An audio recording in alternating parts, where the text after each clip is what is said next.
할렐루야, 할렐루야. 오늘 이렇게 오후에 교회에 있는데요. 화장실 가려고 나왔다가 우연히 이 본당을 이렇게 바라봤습니다. 아무도 없는 깜깜한 본당이었죠. 이렇게 들어와서 그냥 뭐 다른 것이 없나 살피고 있는데 하나님이 그 순간에 그 자리에서 기도하게 하셨던 게 있어요. 그러면서 시작된 기도에 하나님이 제 마음속에 주신 깨달음이 있었습니다. 그건 뭐냐면 나의 일상 속에서, 오늘이란 이 하루 속에서 내가 살아가는 삶의 이유가 무엇인가, 아주 본질적인 질문이었습니다. 그 질문 속에 하나하나 하나님이 깨닫게 하시고 알게 하시고 보게 하시는 그 은혜로 이끌어 가시는데, 결론은요, 은혜로 날 수밖에 없다. 하나님의 사랑일 수밖에 없다. 근데 오늘 이 찬양팀에서 마지막 찬양에 이 다함 없는 하나님의 사랑을 고백할 때, 역시 한 성령 한 은혜 가운데 하나님은 일하고 계시는구나, 분명하게 확신할 수 있는 줄 믿습니다. 여러분, 오늘 말씀의 제목이요, 누구도 닫을 수 없는 복음의 문입니다. 누구도 닫을 수 없는 복음의 문. 여러분, 누구도 우리를 향한 하나님의 사랑을요 끊을 수 없는 줄 믿습니다. 오늘 간절히 바라기는 오늘 이 밤에요, 저와 여러분들이 그 하나님의 사랑이 깊이 체험되어졌으면 좋겠어요. 내가 오늘 이 하루를 살아내는 거, 이 한 주를 살아온 그 모든 이유가 하나님의 사랑, 그 은혜가 내 삶에 부어졌기에 내가 숨도 쉴 수 있는 것이고, 내가 생각할 수 있는 것이고, 내 사지 육신이 움직일 수 있는 것이구나 라고 하는 이 분명한 진리를 깨닫는 은혜가 있길 간절히 소망합니다. 오늘 우리에게 주시는 말씀 같이 함께 합독하며 이 은혜를 이어가고자 합니다. 사도행전 16장입니다. 16절에서 31절까지의 말씀입니다. 사도행전 16장 16절에서 31절까지의 말씀 합독합니다. 교독하겠습니다. 우리가 기도하는 곳에 가다가 점치는 귀신 들린 여종 하나를 만나니 점으로 그 주인들에게 큰 이익을 주는 자라. 그가 바울과 우리를 따라와 소리질러 이르되, 이 사람들은 지극히 높은 하나님의 종으로서 구원의 길을 너희에게 전하는 자라 하며, 이같이 여러 날을 하는지라 바울이 심히 괴로워하여 돌이켜 그 귀신에게 이르되, 예수 그리스도의 이름으로 내가 내게 명하노니 그에게서 나오라 하니 귀신이 즉시 나오니라. 여종의 주인들은 자기 수익의 소망이 끊어진 것을 보고 바울과 실라를 붙잡아 장터로 관리들에게 끌어갔다가 상관들 앞에 데리고 가서 말하되, 이 사람들이 유대인인데 우리 성을 심히 요란하게 하여 로마 사람인 우리가 하지도 못하고 행하지도 못할 풍속을 전한다 하거늘, 무리가 일제히 일어나 고발하니 상관들이 옷을 찢어 벗기고 매로 치라 하여 많이 친 후에 옥에 가두고 간수에게 명하여 든든히 지키라 하니, 그가 이러한 명령을 받아 그들을 깊은 옥에 가두고 그 발에 착고에 든든히 채웠더니 한밤중에 바울과 실라가 기도하고 하나님을 찬송하며 제수들이 듣더라. 이에 갑자기 큰 지진이 나서 옥토가 움직이고 문이 곧 다 열리며 모든 사람의 매인 것이 다 벗어진지라.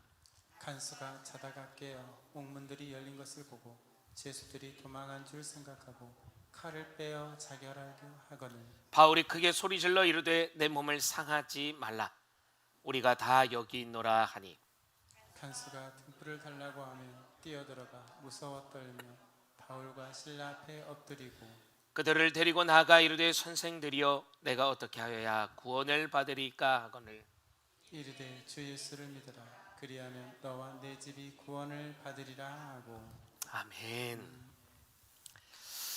우리가 살다 보면요, 이제 끝났다, 이 끝났다가 이제 다 완성했다, 이제 다 완료했다, 이제 다 마쳤다가 아니라 절망적인 순간 끝났다, 나에게 소망이 더 없다. 이렇게 느껴지는 순간들이 있지요. 문이 닫히는 순간, 그런 순간 말입니다. 병원에서 좋지 않은 진단을 받았을 때, 또 사업하고 있는 그 사업의 문이 닫혔을 때, 관계의 문이 닫혔을 때, 자녀의 문제 앞에서 길이 보이지 않을 때, 마음속에 깊은 곳에 이런 생각이 올라옵니다. 야, 이제는 방법이 없네. 여기까지인가 보다. 이 문은 다시 열리지 않을 거야. 그런데 우리가 분명히 기억해야 할 것이 있죠. 문이 닫혔다고 해서 하나님의 길이 닫힌 걸까요? 우리들의 인생에 걸어가는 문의 걸음 속에 가로막고 있는 그 문이 닫혔다고 해서 하나님의 일하심 또한 닫힌 걸까? 라고 묻는 것입니다. 우리가 새벽 동안 룻기의 말씀을 나눴죠. 정말 우리가 그 룻이라는 한 여인, 이방 모압 여인의 삶을 조명해 보았어요. 짧게 4장밖에 나와 있지 않은 룻기의 이야기입니다만 실제적인 한 여인의 평생의 이야기를 담고 있는 것이죠. 그 단락단락 짧은 순간순간을 우리가 마주하며 말씀을 나눠왔습니다. 그렇게 짧게 그 여인의 인생을 살펴보았음에도 불구하고 정말 쉽지 않은 순간들이 너무 많았어요. 아, 여기까지인가 보다. 진짜 여기까지인가 보다. 내가 갈 수 있는 최선, 내가 할 수 있는 한계. 그런데 그 순간마다 하나님이요 길을 여셨어요. 영원히 닫힐 것 같던 그의 인생의 걸음을 하나하나 순간순간마다 그 문을 열어가셨다는 것이죠. 그리고 결국 준비되었던 어떤 은혜? 보아스의 은혜를 마주하게 됩니다. 그래서 성경은 그 보아스의 은혜를 마주한 순간을 일컬어 앞에 어떤 접속사가 등장합니까? 마침내. 그렇죠. 마침내. 그전에는 우연히라는 단어를 씁니다. 그런데 그 끝에 마침내. 마침내라고 하는 것은 이미 계획되어진 것이 때가 되어 이루어진 순간을 얘기할 때 마침내라고 하죠. 룻의 인생의 마침내. 그 말은 뭡니까? 닫혀서 열릴 것 같지 않던 그의 인생의 문을 하나님은 이미 계획하고 계셨고, 아멘이십니까? 그 닫힌 문이 열릴 것 또한 하나님의 계획 속에 있었다는 것이죠. 그리고 종래 그는 보아스의 은혜를 경험하게 됩니다. 더 나아가 그는 오벳을 낳고, 오벳은 이새를 낳고, 이새는 누굴 낳습니까? 이새. 3세를 낳나요? 4세를 낳습니까? 다윗을 낳죠. 그 다윗의 뿌리에 누가 오죠? 예수 그리스도가 오십니다. 예수님의 족보에 올라간다는 거예요. 이러한 놀라운 은혜의 걸음이 걸어지더라. 우리가 닫혔다고 해서, 우리 인생의 걸음이 닫혔다고 해서 하나님의 길도 닫힌 것이 절대로 아님을 우리의 주어진 상황과 환경에 속지 마시길 바랍니다. 사람은요 우리는 앞에 보여지는 문을 보지만 하나님은 길 전체를 보시는 분. 사람은 감옥의 철문을 볼 수밖에 없지만 하나님은 그 감옥 안에서 시작될 구원의 역사를 준비하고 계시는 분이라는 거죠.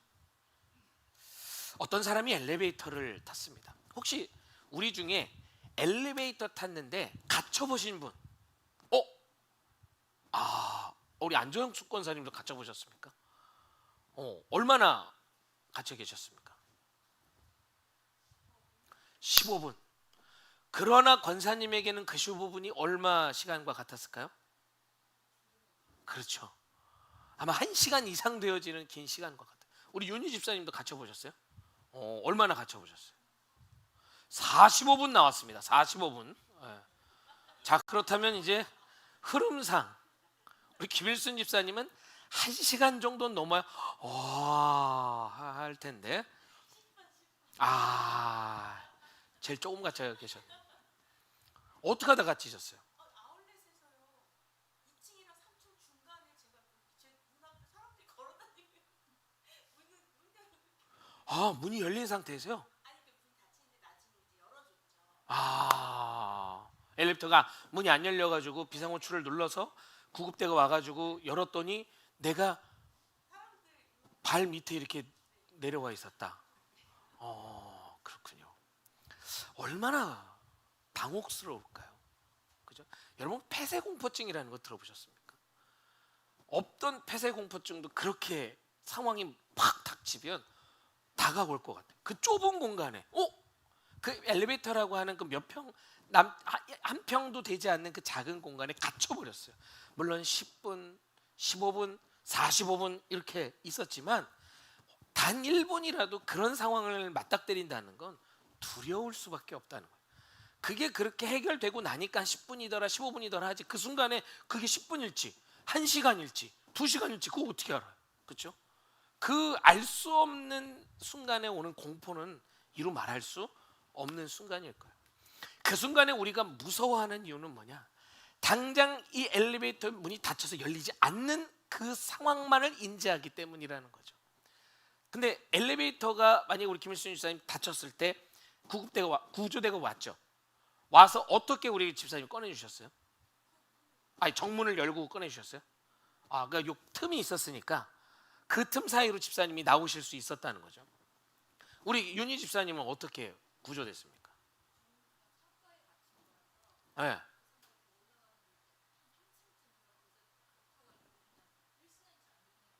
그냥 열려서. 걸어 나왔어요. 또 나사로처럼 부활의 어떤 나사로처럼. 그렇군요. 우리 안정숙 권사님은 어떻게 비슷한 경우십니까? 네. 네. 다시 열렸구나. 이제 이런 경우들은 아주 이제 노멀한 경우이죠. 어떤 경우가 있냐면 이 문이 안 열리는 경우가 있어요. 질문 하나 드려볼까요? 이 앞문이 안 열려. 보통은 지금 얘기하신 것처럼 이 문이 다시 열려서 이렇게 나온단 말이죠. 이거 안 열리면 어떻게 나와야 될까요? 119 구조대 이런 거 다 안 보셨구나 옛날에. 여러분 천장 뚫리는 거 아십니까? 엘리베이터 천장 열려요. 그래서 만약에 이제 그런 위급 순간이 되면 구조대가 이제 만약에 2층과 3층 사이에 섰어. 그럼 한 4층쯤에서 문을 열고 구조대가 엘리베이터 그 라인 줄을 타고 내려갑니다. 그러면 엘리베이터 위에 도착하겠죠. 그럼 이 뚜껑을 까요. 그럼 이제 이 안에서 구출하는 거예요. 이렇게. 네. 문이요 거기만 있는 게 아니라는 거예요. 네. 우리가 잘 모르니까 또 이런 경우를 많이 당해보지 않으니까 우리가 왜 두렵냐면 이 문이 열리지 않는 거에 일단 거기에 당황하게 되는 거죠. 그리고 그 문이 다라고 생각하는 거예요.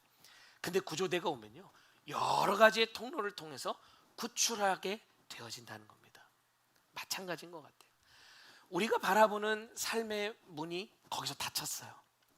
근데 하나님은요 그 길만을 갖고 계신 게 아니라는 거죠. 또 다른 문, 또 다른 길 하나님은 수도 없이 가지고 계시다는 거예요. 여러분 믿으십니까? 신뢰하십니까? 이거 온전히 믿으시면요 설교 더 할 필요가 없어요. 이거 믿으면 됐지 뭐. 그 이야기거든요. 오늘 이야기가 그 이야기입니다. 내가 바라보는 그 문뿐만 아니라 구조대는 또 다른 문을 통해 우리를 구출한다는 하나님의 시선은요 우리가 바라보는 시선에 매여 계신 분이 아니라는 사실. 우리는 늘 하나님의 전지전능하심을 찬양하지 않습니까? 하나님 모든 것을 아시고 모든 걸 할 수 있습니다 라고 고백합니다. 여러분 그렇다면 여러분 스스로의 삶에 질문을 한번 던져보는 거예요. 정말 여러분의 삶에 전지전능하신 하나님이 살아계심을 믿으십니까? 그러면 지금 내 인생에 닫힌 그 문, 내가 지금 아직 열지 못했던 그 문, 그래서 어떻게 해야 하지 당황하고 있는 그 순간 우리는 분명한 결론을 가지고 있네요. 마치 룻처럼 보아스의 은혜가 준비되어 있다라고 하는 그 확실한 믿음. 지금은 비록 이삭 줍기 하는 시기를 보내고 있지만 터널의 한 복판을 지나고 있는 칠흑같이 어두운 순간이지만 닫혀있는 상황이지만 반드시 열리고 지나가고 보아스의 은혜를 만나게 될 것을 여러분 결론으로 믿으시길 바랍니다.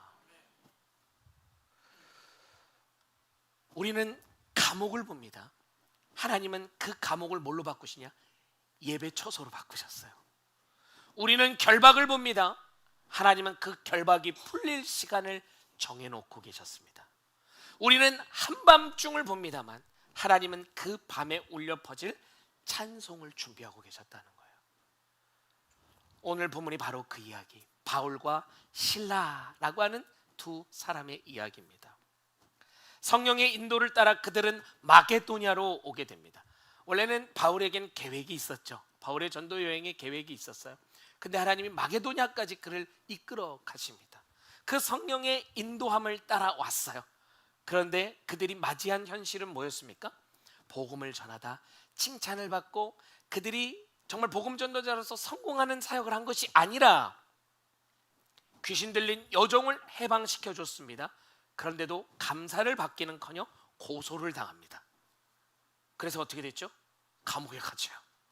그냥 갇힌 게 아니라 매를 맞습니다. 옷도 찢기고 깊은 감옥 바닥에 떨어지게 됩니다. 발에는 뭐를 찼다? 착고를 차게 됩니다. 쇠고랑을 찼다는 얘기죠.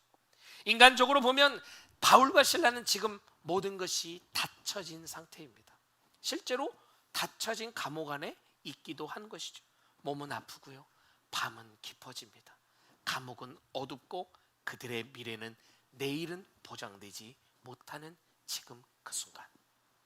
그런데 그 밤에 놀라운 일이 일어난다는 것이죠. 감옥 안에서 어떤 소리가 퍼져나갑니까? 아이고 아이고 아이고 어떡하나, 내 인생이 여기서 끝났다.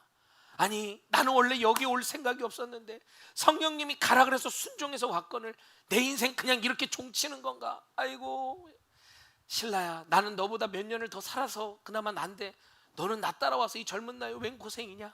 안 됐다, 너 인생도 안 됐다. 이렇게 서로 저주하고 원망하고 절망했나요? 그들 안에 그런 소리가 아니라 기도와 찬송 소리가 울려 퍼지기 시작하죠. 하나님께서 그 가운데 놀라운 일을 일으키십니다. 지진을 일으키셔요. 문들이 열리고요, 매인 것들이 풀리고요, 더 놀라운 것은 감옥문이 열린 것보다 거기를 지키고 있던 간수가요, 예수 그리스도를 영접하는 사건이 일어납니다. 그 간수가 이렇게 묻죠. 선생들이요, 내가 어떻게 해야 구원을 받습니까? 바울이 대답합니다. 주 예수를 믿으라. 그리하면 너와 내 집이 구원을 받으리라. 오늘 본문의 중심은 이것입니다. 복음은 감옥에 갇혀 있지 않는다. 복음은 사람을 묶고 있는 모든 결박을 끊고 가장 깊은 절망의 자리에서도 구원의 문을 여시는 하나님의 능력이 됨이라. 본문은 바울과 실라가 기도하는 곳으로 가다가 한 여종을 만나는 장면으로부터 시작이 됩니다. 우리 16절 말씀인데요, 같이 함께 합독해 봅니다. 우리가 기도하는 곳에 가다가 점치는 귀신 들린 여종 하나를 만나니 점으로 그 주인들에게 큰 이익을 주는 자라. 바울과 실라가 가던 기도하는 곳이라고 하는 장소가 등장합니다. 지금 여기는 빌립보 지역입니다. 보통은 빌립보 안에 이제 성전 회당이 있어서 기도를 할 수 있습니다만, 여기서는요 빌립보 성 밖 강가에 있던 기도처를 가고 있었습니다. 빌립보에는 공식 회당이 없었던 것으로 보여집니다. 하나님을 경외하던 사람들이 성 밖 강가에 모여 기도하던 자리가 있었던 것 같아요. 바로 그곳에 루디아가 복음을 들고 있었고 마음이 열렸던 곳, 즉 바울과 실라가 루디아를 만난 것이. 그런데 바울 일행이 다시 그 기도의 자리로 가는 길에 귀신 들린 이 여종을 또 만난 것이죠. 이것은 우연한 만남이 아닐 것입니다. 복음이 심겨지는 곳, 또 기도가 시작되는 곳, 하나님 나라의 문이 열리는 곳에 영적인 저항이 함께 일어나는 것을 우리는 보게 되는 것이죠. 바울과 실라는 감옥으로 가려고 출발한 것이 당연히 아닐 것이, 기도하러 가는 길에 이 영적 대결을 만나는 것입니다. 이 여종은요, 겉으로 보면 아주 특별한 능력을 가진 사람처럼 보여졌을 것이, 사람들은 그를 찾아가 미래를 물어봅니다. 오늘날에 누구하고 똑같죠? 무당하고 같은 거겠죠. 그는 점을 쳤습니다. 그 일로 주인들에게 큰 돈을 벌어 주었다 하는 거 보니 용한 점쟁이였던 것 같아요. 그냥 어느 정도 하는 정도가 아니라 많은 사람들이 그에게 와서 점을 보는 아주 유명한, 아주 이런 표현이 어떤지 모르겠습니다만 실력이 있는 점쟁이였다. 그러나 성경은요, 그 여인을 일컬어 아주 전혀 다르게 얘기합니다. 그는 능력자가 아니라 용한 점쟁이, 미래를 볼 줄 아는 신비한 자가 아니라 그는 어떤 자다? 묶인 사람이다. 묶인 자다. 여기서 점치는 귀신이라고 하는 말이라고 하는 게 어떤 거냐? 우리가 생각하는 무속적인 의미하고는 조금은 달라요. 푸뉴마 피토나라고 합니다. 푸뉴마 피토나, 이건 뭐냐? 파이톤의 영이라는 뜻이에요. 파이톤의 영. 당시에 헬라 로마 세계에서 가장 강력하게 그들의 문화와 지식과 그들의 모든 삶을 선도했던 이야기가 하나 있는데 그게 뭐냐? 신화입니다. 그리스 로마 신화, 신들의 이야기. 이것이 그들의 정체성이기도 했어요. 이것이 그들의 삶의 방향을 정하는 기준이기도 했습니다. 그 헬라, 이 로마 세계에서 파이톤이라고 하는 사람은요, 델포이 신전과 관련된 아주 큰 신화적인 존재를 의미합니다. 그리스 신화에 따르면 이 파이톤은 델포이 신탁을 수호하던 거대한 뱀 혹은 용 같은 존재였다고 해요. 수호신이었다는 거죠. 아폴로 신에게 근데 그는요, 죽임을 당한 것으로 신화에는 이야기가 전해져 내려옵니다. 이후 사람들은 이 델포이의 여사제 피티아가 아폴로의 계시를 받아 미래를 예언한다라고 믿었다는 것이에요. 그러니까 즉 이 귀신 들린 여종이 뭐냐? 파이톤의 영을 받은 자라는 거죠. 당시 사람들에겐 대단히 권위 있는 신비한 힘을 가진 여자였다는 것이에요. 빌립보 사람들의 눈에는 이 여종이 단순한 노예가 아니라 신적 능력을 가진 존재처럼 신비하게 보여졌을 수 있습니다. 그는요, 사람의 미래를 말해줘요. 두려움을 달래주고 선택 앞에서 방향을 제시하는 신비한 자처럼 보였습니다. 하지만 오늘 이 사도행전, 이 오늘 본문의 저자인 누가는 이 현상을 아주 매우 분명하게 이렇게 얘기합니다. 이것은 하나님의 계시가 아니다. 파이톤의 영이란 하나님의 영, 홀리 스피릿이 아니야. 귀신의 영, 하나님을 대적하는 자의 영. 이것은 성령의 은사가 아니야. 이것은 귀신의 역사야. 성경은 그 여종을 신비한 능력자로 부르지 않고 점치는 귀신 들린 여종이다 라고 이야기하는 거죠. 사실은 오늘 우리가 본문 말씀에서 다 아니까 이렇게 표현이 듭니다만 그 당시로 돌아가 여러분이 빌립보에 사는 시민이었다라고 가정을 한다면 여러분, 이 파이톤의 영을 가진 이 여인을 여러분이 찾아가지 않을 자신이 있을까요? 없을까요? 지금 한 3분 정도는 눈빛이 흔들리고 계십니다. 용하다고 하니 한번 내 미래도 한번. 그러니까 우리 인간들의 어떤 욕망인 것 같아요. 당장 내 앞의 일을 알고 싶은 그 욕망. 근데 하나님이, 전 이런 생각을 합니다. 그냥 우리를 처음 지으실 때 다 우리의 삶을 아는 존재로 만드셨으면 얼마나 좋을까요? 내일 어떤 일이 일어날지, 예를 들면 우리 김일순 집사님이 복권을 샀는데 당첨이 돼요. 한 20억짜리에 당첨이 됩니다. 그럼 집사님 뭐 하실 거예요? 20억 생기면? 네. 뭐 제가 드릴 게 아니니까 그냥 마음껏 얘기하셔도 돼요. 뭘 하고 싶으십니까? 너무 속보여요? 괜찮아요. 속보여도 돼요. 잠깐만요. 뭐라고요? 반은 교회에 헌금하고요. 20억의 반은 10억입니다. 구두 계약도 효력이 있다는 사실을 기억하시기 바랍니다. 이거 지금 다 영상으로 녹화가 되고 있습니다. 맞습니다. 네네. 네, 나머지 10억은?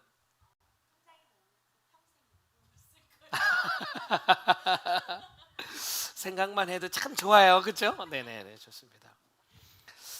이렇게 뭔가 내가 앞날에 대한 것들을 미리 알아서 내 오늘 지금 이 현재 적용을 해서 뭔가 이익을 볼 수 있다면 얼마나 좋겠습니까? 근데 하나님이요, 중요한 건 우리를 그렇게 안 만드셨어요.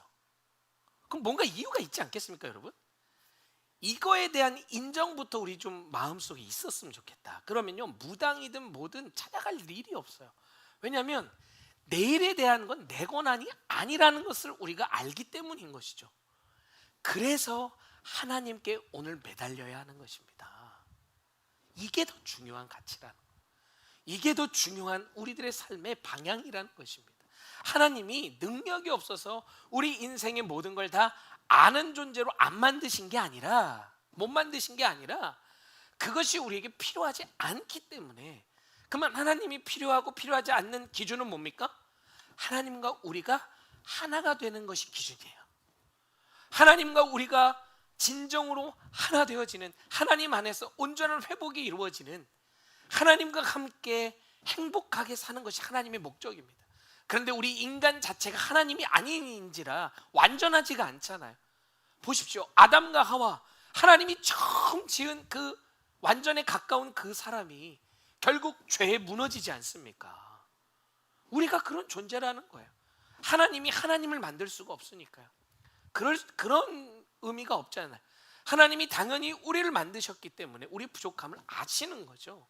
우리의 연약함을 아시는 거예요. 인간의 욕망이 얼마나 무섭습니까?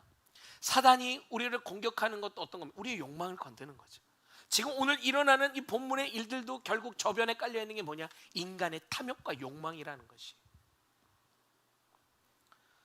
결국 이 점치는 귀신 들린 종, 파이톤의 영을 가졌다라고 그 시대에는 많은 사람들이 찾아 신비하고 영험하다라고 칭송했던 그 여인, 그 여종은 실제 세 가지의 결박에 묶여 있는 자다라고 이야기합니다. 첫 번째는 뭐냐? 그는 귀신에게 묶여 있습니다. 두 번째, 그는 노예 신분으로 사람들에게 실제 묶여 있는 자였습니다. 세 번째, 그는 돈벌이 수단으로 탐욕의 구조에 묶여 있는 자였어요. 사람들은 그 여종의 신비한 능력에 관심이 있었지만 바울은요, 그 영혼의 비참함을 꿰뚫어 봤다는 거예요. 사람들은 그 여종이 만들어내는 이익을 보았지만 복음은, 바울은, 성령의 사람 바울은요, 그 여종 안에 있는 결박을 보았다. 이것이 복음의 눈인 줄 믿습니다. 복음은 사람의 겉모습만 보지 않고, 복음은 그 사람을 묶고 있는 것이 무엇인지를 보게 한다는 것이죠. 어떤 사람은 돈에 묶여 있습니다. 두려움에 묶여 있습니다. 인정받고 싶은 욕망에 묶여 있고요, 과거의 상처에 묶여 있습니다. 죄책감에 묶여 있어요. 겉으로 우리가 볼 때는 멀쩡해 보여요. 일도 잘하고 말도 잘하고 사람들에게 인정도 받고요. 그런데 그의 영혼 깊은 곳에서는 자유가 없이 묶인 채 그는 병들어가고 있다는 것이에요. 웃고 있지만 자유가 없고, 소유하고 있지만 평안이 없고요, 종교적인 언어를 말하지만 그 안에 하나님의 생명이 없다는 것이에요. 이 여종이 바울과 실라를 따라오며 이렇게 외칩니다. 17절의 말씀인데요, 우리 같이 함께 합독해 봅니다. 그가 바울과 우리를 따라와 소리질러 이르되, 이 사람들은 지극히 높은 하나님의 종으로서 구원의 길을 너희에게 전하는 자라 하며. 이 말 자체는요, 틀린 말일까요? 안 틀린 말일까요? 맞는 말이죠. 맞는 말이에요. 바울과 실라는 하나님의 종이 맞죠. 그들은 구원의 길을 전하는 자들이 맞죠. 그런데 바울은 그 말을 받아들이지 않습니다. 그렇죠? 여러 날 동안 그 일이 계속돼요. 이 여종이 계속 이 바울과 실라를 쫓아다니며 얘기하는 거예요. 바울이 어떡하냐? 야, 너 정확하게 우리를 봤다. 어쩜 그렇게 넌 해안이 있냐? 진짜 네 영이 좀 새롭나 본데? 볼 줄 아는구만 이라고 얘기하지 않고 바울은 어떻게 했다? 심히 괴로웠다라고 얘기합니다. 18절 말씀인데요, 우리 같이 함께 합독해 봤으면 좋겠습니다. 이같이 여러 날을 하는지라 바울이 심히 돌이켜 그 귀신에게 이르되,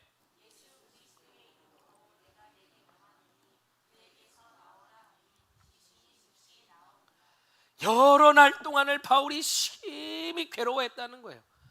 이 괴로워했다라는 게 왜 이렇게 짜증나게 옆에서 저렇게 자꾸 조잘조잘거리는 거야? 이런 짜증이나 괴로움이 아니라 그 여인의 아픈 상처가 무엇인지 보였다는 거예요. 공감되어졌다라는 뜻을 가지고 있어요. 그래서 그 여인을 어떻게 하기로 결정합니까? 자유로 선포하는 것이에요. 누구의 이름으로? 예수 그리스도의 이름으로. 복음으로 그 여인을 자유케 해야겠다. 그 여인의 아픔과 슬픔이 깊이 다가오는 거예요. 여러분, 누구를 위해 중보기도 해보셨나요? 혹시 중보기도 하실 때 그런 체험 해보신 적 있습니까? 그를 위해 기도할 때 그의 아픔이요, 그대로 내 마음에 느껴지고 깨달아지는, 내 몸도 정말 그처럼 아픈 것 같아요. 하나님이요, 같은 영으로서 그 아픔을 공감하게 함으로 진정 중보자로 서게 하는 것이, 그냥 형식적으로 틀에 박힌 이야기로 그냥 그렇게 하는 게 아니라 정말 그 아픔을 느끼듯 같은 아픔을 느끼며 같은 영적 공감 안에서 고백하게 하는 것이죠. 바울이요, 이 귀신 들린 여종의 그 아픔이 느껴졌어요. 복음의 눈으로 성령의 임재하심을 통해 바라보니 그 안에 자유가 없어요. 그는 병들어가고 있어요. 그의 심령은요, 죄로 가득 차 있어요. 귀신에게 묶여 있어요. 사람들의 탐욕에 묶여 있어요. 그는 울고 있었다는 것이죠.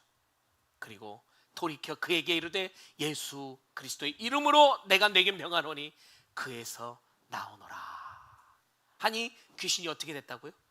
나왔다는 것입니다. 중요한 영적 원리를 우리는 여기서 봅니다. 바른 말을 한다고 해서 모두 하나님의 역사가 아니라는 것이에요. 복음의 단어를 사용한다고 해서 그 모든 것이 복음은 아니라는 것입니다. 하나님, 구원, 능력, 축복이라는 말을 한다고 해서 다 진리가 아니라는 것이에요.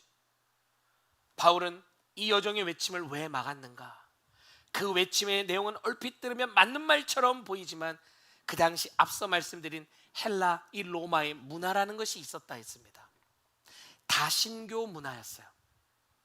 지금 오늘날 우리가 살고 있는 이 나라들 가운데 이 아시아권 한 나라 중에, 아시아권에 있는 나라 중에 다신교의 나라가 참 많이 있죠. 여러 신을 가까운 나라 중에 어느 나라가 있을까요?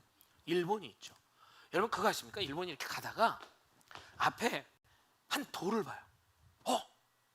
이 돌이 뭔가 신비해. 오늘부터 내 신인 거예요. 내가 모시는 조약돌 신이야. 조신인 거예요. 조신. 그래서 조신조신하게 이렇게 가다가 떨어지는 나뭇잎이 뭔가 영험해. 그럼 오늘부터 내 신인 거예요. 나신인 거예요. 나신. 나뭇잎신. 나뭇잎신. 아주 그냥 별의별 게 다 신이에요. 별의별 게 다 신. 근데 이 당시 로마와 헬라가 이런 다신 국가였다는 거예요. 그러니까 그들이요, 지극히 높은 하나님이라는 그 표현을 이 문화권에 있는 사람들이 들었을 때 우리가 알고 있는 유일하신 하나님 여호와 야훼 하나님을 이야기했을까, 생각했을까? 아니면 여러 신들 중 그저 하나라고 생각했을까요? 당연히 그 시대의 문화적인 이해를 가지고 우린 말씀을 봐야 합니다. 여러 신 중에 하나일 것이다 라고 생각했을 것이라는 거죠. 참 하나님을 분명히 가리키는 말로만 듣지 않았을 것이다. 사람들은 그것을 제우스 같은 최고의 신이나 여러 신들 가운데 가장 높은 신으로 오해하기에 딱 좋았다는 것이죠. 사단은 이렇게 교묘합니다. 복음을 이야기하는 것 같지만 그 시대 문화와 사람들의 마음을 이용해 뒤틀어버리는 것이에요. 또한 구원의 길이라는 말도요, 그 여인이, 그 여종이 구원의 길에 대한 얘기를 하잖아요. 자기가 뭘 한다고. 이 구원의 길이라는 말도 십자가와 부활을 통과한 죄사함, no pain, no crown, 고통이 없는, 죽음이 없는, 영광은 없는 것이 복음의 진리인 줄 믿습니다. 예수님이 많은 제자들이 왜 죽으십니까? 호산나 다윗의 자손이요, 칭송하고 찬송했을 때 예수님이 그 모든 인간적인 영광과 찬송을 다 뒤로하고 죽음의 자리 십자가로 가 당신이 처참하게 죽음을 당하고 피를 흘리신 이유가 뭡니까? 그게 구원의 길이기 때문이에요. 당신의 죽음이 아니고서는 우리가 살 길이 없다는 것이, 구약의 그 많은 제사의 제도가 그것을 얘기하고 있던 거 아닙니까? 대속의 제물, 영원한 대속의 제물이 되셔서 완전한 구속을 이루신 예수 그리스도, 그 죽음이 없이는 절대로 우리가 죄사함을 받을 수 없다는 것이에요. 이 여종의 잘못된 이야기가 십자가 없는 부활, 십자가 없는 구원, 복음이 아닌 거짓 복음을 얘기하는 잘못된 오해의 말로 들릴 수 있었기 때문입니다.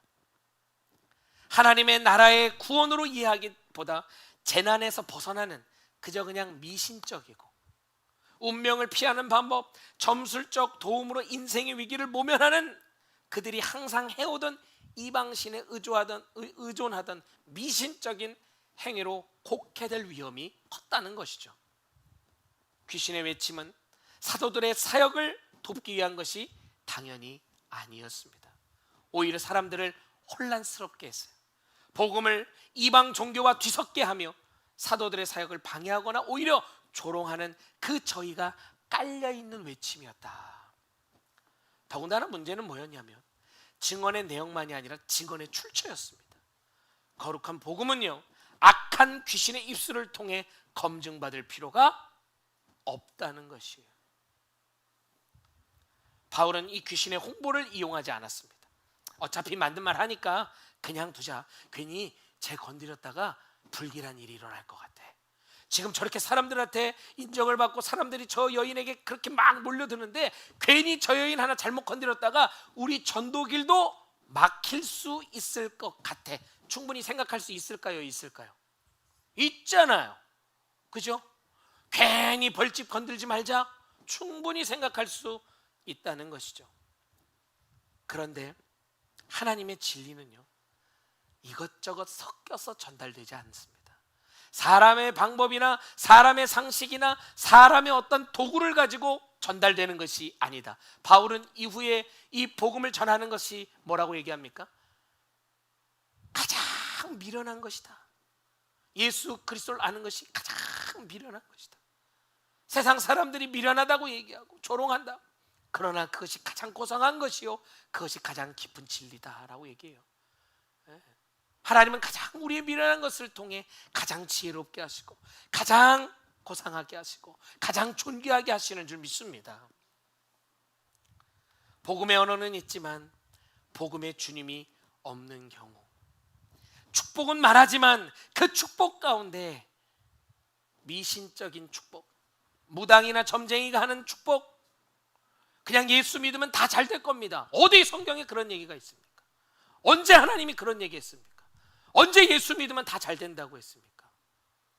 예수를 아는 것이 모든 지식의 근본이고 예수 그리스도를 아는 것이 생명의 능력이다 라고 얘기하지, 예수 그리스도를 알면 이 땅에서 잘 먹고 잘 살 것이다. 언제 성경이 그런 얘기한 게 어느 구절에 있습니까? 능력을 말하지만 회개가 없습니다. 성공의 언어는 많지만 예수 그리스도께 대한 순종의 모습이 없는 경우가 너무 많다는 것이죠. 교회는요, 분별해야 합니다. 앞장선 사역자들은 깨어 있어야 합니다. 성도들 또한 함께 같이 말씀 안에, 진정한 복음 안에 깨어 있어야 될 줄로 믿습니다. 무엇이 사람을 살리는 복음인지, 무엇이 사람을 또 다른 결박에 묶는 종교적 상품인지를 우리는 분별해야 되는 이 시대를 살고 있다는 것이죠. 바울은요, 여종을 이용하지 않습니다.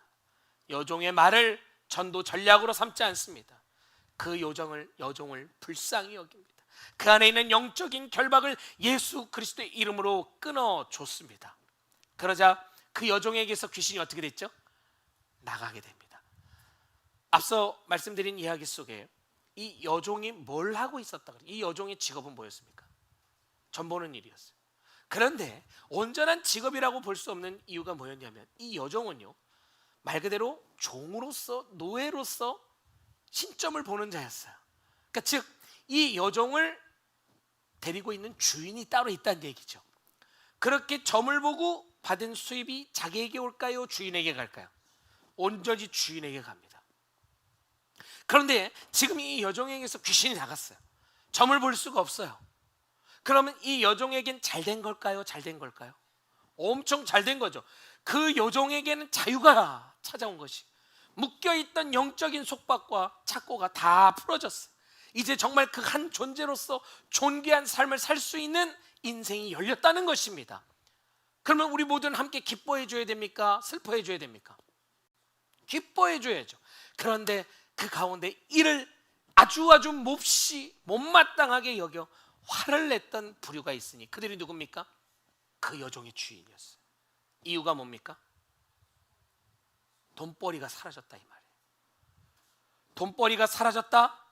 저 바울과 실라라고 하는 저 낯선 객들이 갑자기 와가지고 내 여종에게 뭐라고 얘기하더니 그 여종에게 있던 신이 날아갔다, 도망갔다. 그 사실은 이 주인이 화가 났던 건 뭐냐? 자기 수입벌이가 없어진 거예요. 그러니까 거기 화가 났어. 고소를 해야 되는데 이걸로만 고소하기가 어려우니까 뭐라고 얘기하냐? 저 인간들이 우리 이 지역에 와서 우리가 절대로 해서는 안 될 잘못된 의식을 통해 저 내 여종에게 접근해 지금 이러한 일을 발생시켰다. 저 외인들 위험한 존재다. 잡아 죽여야 한다. 라고 당시의 문화를 활용하여 합법적으로 민심을 들끓게 합니다. 왜냐하면 여종을 통해서 나름 혜택을 받던 사람들도 있었겠죠.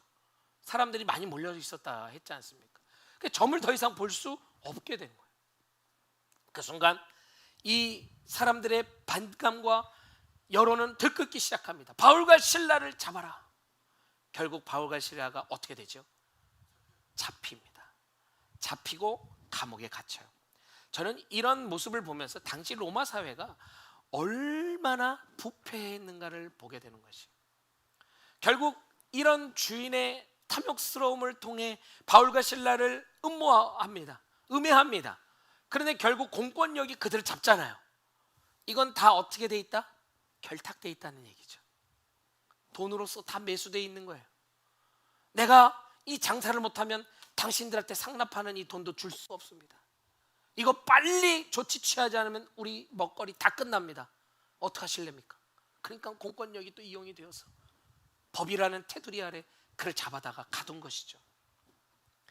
그렇게요, 바울과 실라는 감옥에 갇히게 됩니다.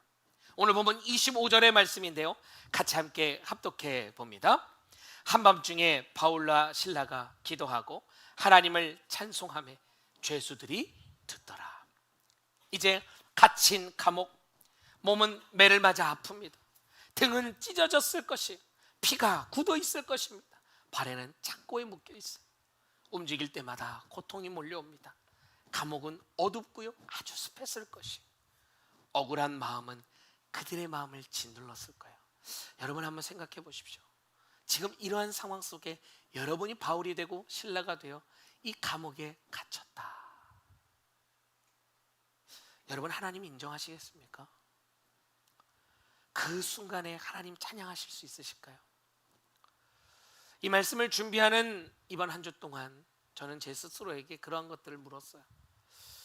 내가 만약에 바울과 실라라면 나는 이 차디찬 감옥 바닥에서 내가 오늘 밤 쥐도 새도 모르게 죽어도 아무런 어느 누구도 슬퍼해 주지 않고 아무도 문제 제기하지 않는 이 급박한 상황 속에 나는 하나님을 끝까지 의지할까?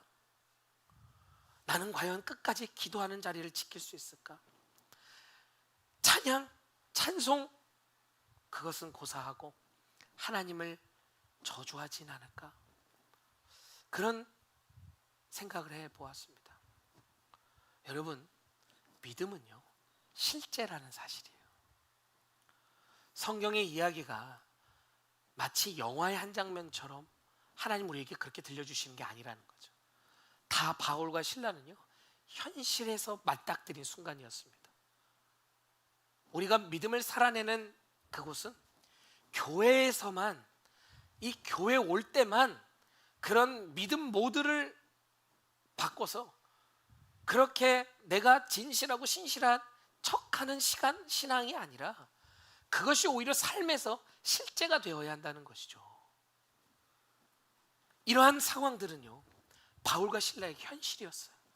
진짜 피가 났고요, 아팠고요, 괴로웠고요.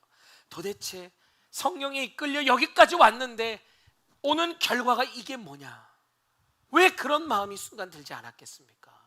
아무리 믿음의 사람이요 아무리 성령의 사람이라 하더라도 로마서 7장에 바울이 고백하지 않습니까? 오라 나는 곤고한 자로다, 죄수 중에 괴수로다, 이 사망의 늪에서 누가 나를 건져내랴. 끊임없이 바울을 위협하는 이 육신의 연약함이 있었다는 것이죠. 끊임없이 또 올라오는 나의 쓴뿌리, 인간적인 판단과 계산이 앞섰다는 것이죠. 그렇게 하나님을 경험하고 삼층천을 경험하고 부활하신 예수님을 다메섹 도상에서 경험하고 만났거늘, 그런 역사를 경험했거늘 또 잊어버리는 거예요. 또 잊어버리는 거예요. 또 잊어버리는 거예요. 그런 자신을 보며 그는 결론을 내립니다. 나는 괴수 중에 죄수구나. 그러며 로마서 8장이 이어지잖아요. 그러므로 합니다. 그러므로 그렇기 때문에 오직 성령의 생명의 법이 아니고서는 우리를 죄와 사망의 법에서 해방시킬 것이 없다라고 고백합니다. 바울은 이 전도의 시간, 감옥에 갇혀있는 그 시간 아마 그런 마음도 가졌을 거예요. 오늘 밤이 마지막일 수 있겠다. 여기까지인가 보다. 그 마음에 이런저런 불평과 불만과 두려움과 불순종과 마음에 여러 가지 복잡한, 하나님이 기뻐하시지 않는 많은 마음이 불쑥 튀어나왔을지도 모릅니다. 그러나 그들은 금세 그것을 무엇으로 이깁니까? 기도하며 이깁니다. 여러분, 기도하시길 바랍니다. 이 말이요 습관적인 기독교 용어가 되지 않길 바랍니다. 여러분, 고통과 힘듦의 순간에 찬양하시길 바랍니다. 이것이요 그냥 하는 이야기로 흘려듣는 이야기가 되지 않길 원합니다. 기도가 뭡니까? 하나님 앞에 부르짖는 거예요. 온 우주를 창조하신 그 하나님을 내가 만나는 시간. 그렇죠? 찬양이 뭡니까? 하나님을 인정하는 고백의 노래입니다. 오늘 지금 이 순간 칠흑같이 어둡고 괴롭고 힘든 이 순간, 내 발에 착고가 차여서 내 마음대로 움직일 수도 없고, 내 아픈 쇠창살이 가로막아서 나갈 수도 없고 움직일 수도 없는, 온몸은 맞아서 피투성이가 되어 있고, 나던 피는 굳어서 찐득하게 굳어서 더 내 피부를 찌르고, 모든 것이 죄악, 모든 것이 가장 나락으로 떨어진 그 순간, 요셉이 그렇게 믿음으로 잘 달려가다가 믿음과 신의를 지켰다는 이유로 결국 모함을 받아 감옥에 갇히잖아요. 저는 그 순간을 참 많이 묵상합니다. 성경에는 깊이 있게 다루지 않아요. 그러나 인간적인 상황으로 한번 생각해 보자 이 말이에요. 요셉이 그렇게 가정 총무로 잘 나가요. 느꼈을 거예요. 아, 하나님이 이것 때문에 날 여기로 보내셨구나. 내 인생 이제 여기서 잘 피는구나. 역시 우리 하나님 살아계신 하나님. 그런데 한순간에 곤두박질 칩니다. 그 한순간에 곤두박질 친 그 자리, 감옥의 그 차디찬 돌바닥에 내팽개쳐져 있는 그 요셉을 한번 생각해 보시라 이 말이에요. 무슨 마음이 들었을까요? 가만 보십시오. 우리의 신앙의 선조들은 다 이런 인생의 굴곡을 마주하게 됩니다. 완전히 무너지는 순간, 엎어지는 순간. 다윗은 안 그랬습니까? 바울은 말할 것도 없죠. 50에 하나를 감안매, 50대를 맞으면 그건 사형이에요, 사형. 그런데 50에 하나 감안매 49대는 그건 중형입니다. 뭐 한 대 차이입니다만 그게 사람이 살 수 있는 매입니까? 온몸이 만신창이가 너덜너덜해지는 거죠. 그걸 3번이나 맞았다. 그뿐이겠습니까? 말하려고 하면 바울이 겪은 고통은요 참 쉽지 않는 인생이에요. 오늘에서나 우리가 바울 대단해 하지. 저도 어떤 이렇게 사이트나 이런 데 비밀번호나 이런 거 칠 때 폴이라는 단어를 참 많이 씁니다. 폴이 영어로 바울이 영어로 폴입니다. 폴. 전 폴을 참 좋아해요. 바울을 좋아해요. 누군가 저한테 그러더라고요. 아, 폴을 쓰시네요. 네, 맞습니다. 바울이죠. 바울을 좋아하시나 봐요. 맞습니다. 저는 바울과 같은 사람이 되고 싶습니다. 정말이십니까? 그의 인생처럼 살길 원하십니까? 오늘에서나 바울이 대단한 신약 성경의 절반을 기록한 자, 하나님 앞에 쓰임 받은 자라고 생각이 들지. 아마 나중에 천국 올라가서 바울 선생님 만나면 물어보십시오. 그가 사는 인생 속에 다리나 한번 쭉 뻗고 잤던 적이 몇 번이나 있을지, 복음과 이 믿음을 지키기 위해 오직 나는 예수 그리스도만 자랑하겠노라, 오직 그리스도의 십자가만을 자랑하겠노라, 이 복음의 캐치프라이즈를 붙들며 한평생을 결혼도 안 하고 가정도 일구지 않고 달려온 그의 선교의 걸음이 어땠을지요.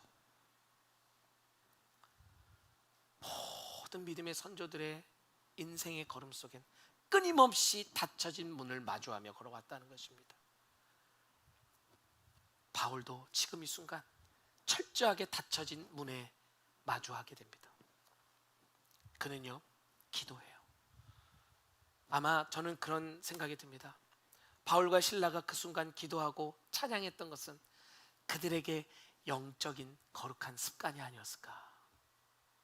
마주하는 고통과 마주하는 위협과 마주하는 공포가 늘 이들의 걸음 속에 있었던 그 순간마다 그들이 붙잡을 수 있었던 건 하나님 앞에 무릎 꿇는 것밖에 없었고, 하나님은 이 순간 찬양하는 것밖에 없었고, 그러다 곧 내가 지금 죽는다 하더라도 내가 할 수 있는 유일한 한 가지, 그것밖에 없다. 그들은요, 영적인 거룩한 습관이었을 것이에요. 다시 흔들리는 마음을 붙잡고 바울과 실라는 그곳이 어느 곳이든 무릎을 꿇습니다. 감옥에서도 무릎을 꿇어요. 그리고 구합니다. 무슨 기도했을까요? 여러분, 무슨 기도했을까요? 저는 좀 이런 것들에 좀 주목해 보고 싶어요. 성경엔 다 기록되어 있지 않지만 바울과 실라가 무슨 기도했을까요? 그리고 그들이 불렀던 찬양은 어떤 찬양이었을까? 분명한 건 뭡니까? 거기 있던 한 간수의 마음을 움직였어요. 한 번도 예수를 들어본 적이 없고 교회는 나가본 적이 없던, 그저 그 로마 헬라 문화에 찌들어 있는, 다신교에 찌들어 있는 그 간수의 마음을 울리고 그의 마음속에 구원의 빛이 비추게 하는 통로가 되었다는 것입니다. 그렇다면 그들의 기도는 하나님을 향한 원망의 기도가 아니었겠죠. 그들이 했던 찬송은 하나님을 향한 불평의 노래가 아니었겠죠.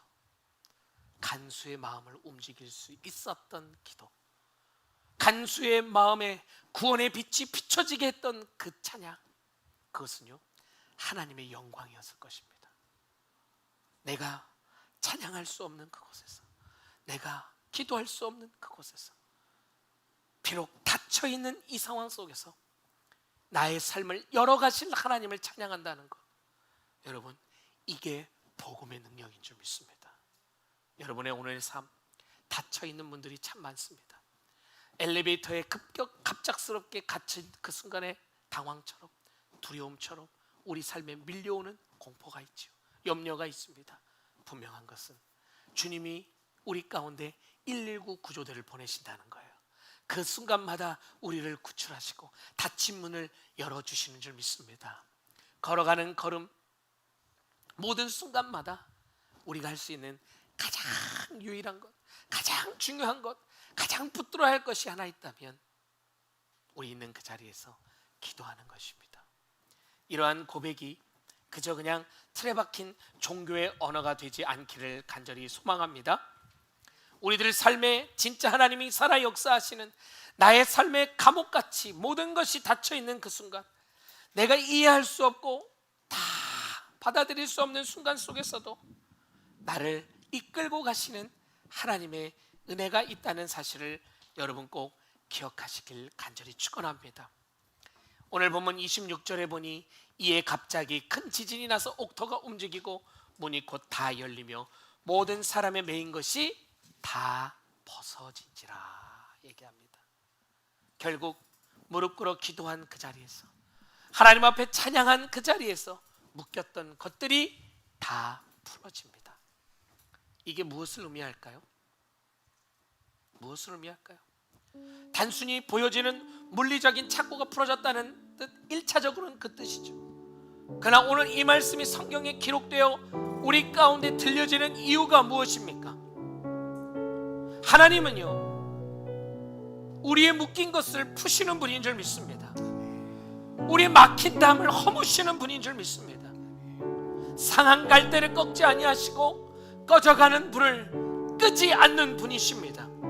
여러분, 그 하나님을 정말 신뢰하시길 바랍니다. 그 하나님을 정말 외치시길 바랍니다.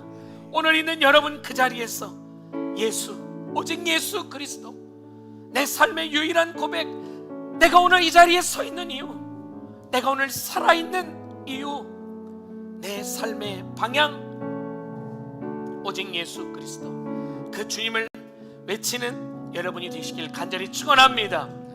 주님 말씀하십니다. 슬픈 마음 있는 자, 몸과 영혼 병든 자 누구든지 부르시오. 예수 이름 부르시오. 그 이름을 믿는 자, 그 이름을 부르는 자, 그가 어떤 사람이든 그는 구원을 얻게 될 줄로 믿습니다. 이 놀라운 구원의 능력이, 복음의 능력이 오늘 2026년을 살아내는 우리들의 삶에 가득 넘치길 간절히 축원합니다. 여러분의 삶에 무엇이 여러분의 삶을 막고 있든 잡고 있든 감싸고 있든 얽매이고 있든 상관없습니다. 주님은 못하실 것이 없습니다. 풀지 못할 문제가 없습니다.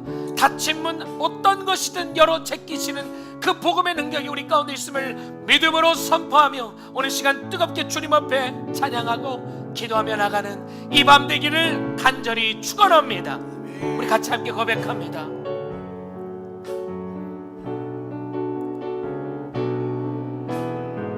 슬픈 마음이 있는 자, 슬픈 마음이 있는 자, 몸과 영혼 병든 자 누구든지 부르시오. 예수 이름 부르시오. 아멘 아멘. 그 이름을 믿는 자, 그 이름을 부르는 자, 그가 어떤 사람이든 그는 다시 한번 처음부터 고백합니다. 슬픈 마음, 슬픈 마음이 있는 자, 몸과 영혼 병든 자 누구든지 부르시오. 예수 이름 부르시오. 그 이름을 믿는 자,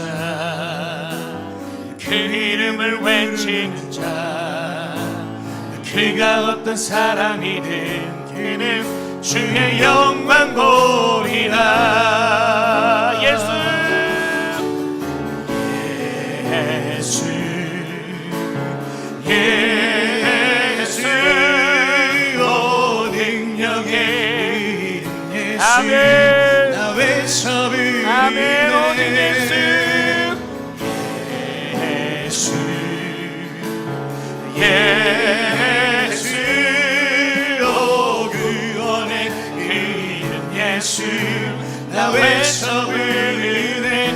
예수 그리스도. 은과 금 내게 없으나, 은과 금 내게 없으나 나 가진 건 너에게 주니 능력의 이름 예수라.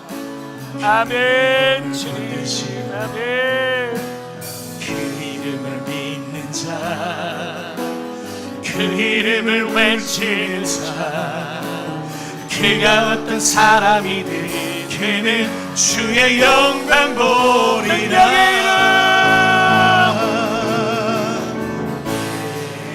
예수 예수 오 능력의 그 이름 예수. 나 외쳐 부르네. 아멘. 예수 오 구원의 그 이름 예수. 나 외쳐 부르네. 한번 더 고백합니다. 예수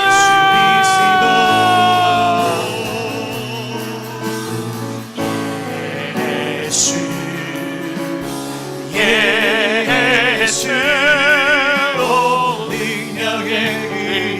예수. 나 외쳐 부르네. 예수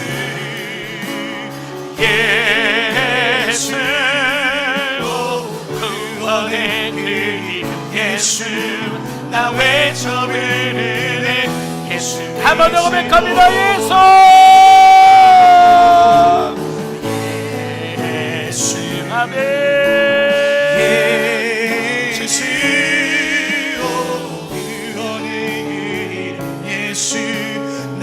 외쳐 부르네 예수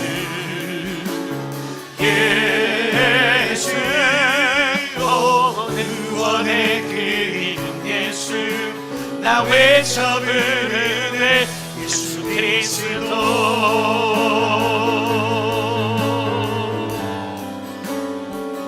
그렇습니다. 여러분 여러분 예수 그리스도의 이름이 우리에게 능력이 되는 줄 믿습니다. 여러분의 삶에 묶여있는 여러분의 발을 묶고 있는 착고와 여러분의 손을 묶고 있는 그 쇠고랑의 모든 것들이 여러분이 움직일 수 없는 앞으로 나아갈 수 없이 갇혀버린 쇠창살의 감옥에 있다 하더라도 그곳에서 무릎 꿇고 기도하며 살아계신 그 하나님 찬양하며 나아갈 때에 하나님은 그곳을 진동하사 모든 묶인 것을 푸시는 줄 믿습니다. 우리에게 구할 것 오직 예수 그리스도.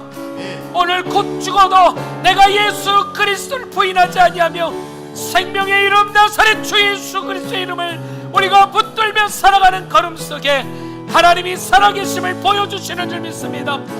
오늘 이 시간 오늘 이 말씀 의지하여 여러분을 묶고 있는 모든 것들을 위해 충고하길 원합니다. 기도하길 원합니다.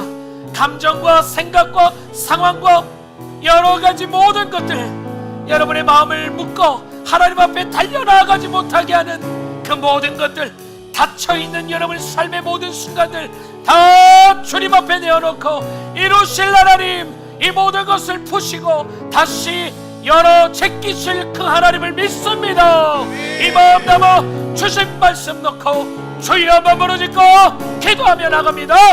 주여